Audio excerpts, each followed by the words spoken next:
Things in Wyatt's mind. Either I'm high on crack, or that lemur is actually talking to me. So I've already talked about a plethora of programs from PBS already, and that won't change today, because while I was digging through to see what else PBS had, I stumbled across Zoboomafoo. The Kratt brothers Chris and Martin had a show on PBS before titled Kratt's Creatures, and then they and all their animal friends returned with another show, this time co-starring with a talking lemur. That lemur's name? Zoboomafoo, or Zabu for short. And the show ran from 1999 until 2001. Zoboomafoo primarily took place at Animal Junction, where every episode would start with Chris and Martin arriving there. Later on, their lemur friend Zabu would hop in through the window. The brothers would feed Zabu a snack which somehow granted him the ability to talk.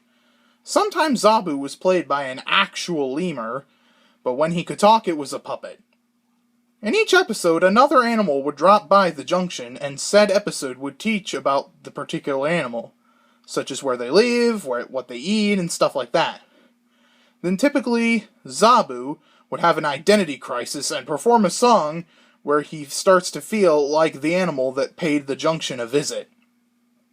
There were also claymation bits that took place in a world called Zoboomafoo, where a stop-motion Zabu lived with a group of characters that looked like Lilo and Stitch experiments. Sometimes the Zoboomafoo characters would pop up in the live-action portions from time to time.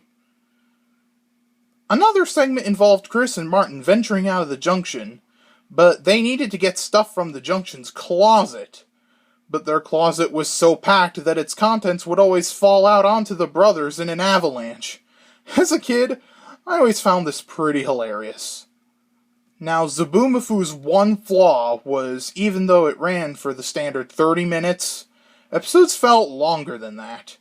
Zoboomafoo was so slow that I always felt like episodes would just drag on a little too long. But other than that, the show was good. This series ran for 65 episodes with only 2 seasons, which to be honest was far less episodes than I thought. A whole decade after Zoboomafoo ended, the Kratt brothers starred in another show, which is still going on as of 2023.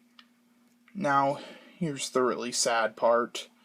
The real-life lemur that played Zoboomafoo is dead now, and he's living a peaceful life in lemur heaven. A moment of silence for this legendary lemur. Anyway, let's see what comes into my mind next time, and I'm Wyatt Olinger, signing off. Things in Wyatt's mind! Ow!